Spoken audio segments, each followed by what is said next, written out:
difficult though it is to see or believe if you're unfamiliar with this idea, the outside world we see mirrors our inner inner state.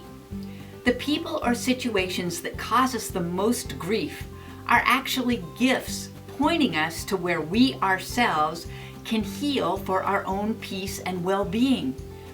The person or thing that sets us off is a trigger, never the cause of our upset. Weird, huh? For example, when I walk my darling little Miss Molly Mac, we usually have a nice leisurely walk as she gets to enjoy her special time. After all, I have the rest of the day to do whatever I want. She happily sniffs and wanders and rolls in the grass to her heart's content. But on those walks, when I'm a little stressed and have something I need to do, I don't have time for her lollygagging. I constantly have to pull her away from those tantalizing sniffing and digging ops. And let me tell you, she is as movable as a little tank. I think, come on, you are so stubborn. Who is being stubborn right now? Whatever I accuse someone else of is what my soul wants me to say to myself in order to see the truth of my upset. As they say, whenever I point my finger at someone else, there are 3 fingers pointing back at me. I'm the stubborn one here. She's just being herself, like always, but she's triggered my unconscious guilt that we've talked about. I don't want to be seen as stubborn, but I have that niggling knowing that I am guilty of having been stubborn in the past, but I've stuffed it down.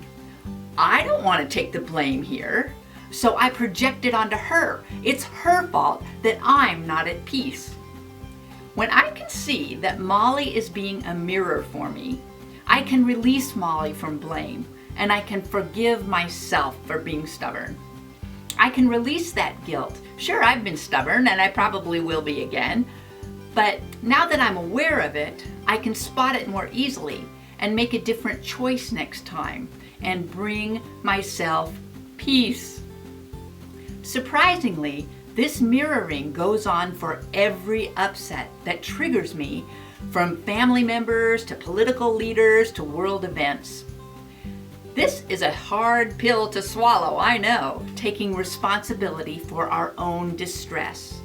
The context and degree of behavior may be different, but this person, event, or idea out there that causes an adverse reaction in here is hitting a nerve. It's hitting my stuff.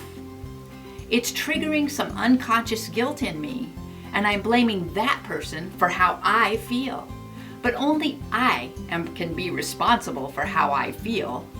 When I lash out at someone or something, I'm sending out fear from my ego self, be it hate, resentment, impatience, or whatever negative energy. It has a harmful effect on my mood, my health, and those around me. It's my job number 1 to establish and maintain my own inner peace, my own highest vibration, regardless of what's happening out there, so that I can most effectively contribute to and help change the world for good. I can only do that from a calm, clear, loving place, my divine mind. So thank you, Molly, for reflecting my unhealed wound around being stubborn. I apologize for blaming you for my upset. Next time, rather than operating from my ego-based impatience and unhappiness, I'll try to catch myself and choose acceptance and forgiveness to heal that guilt in me, so I can shine that divine.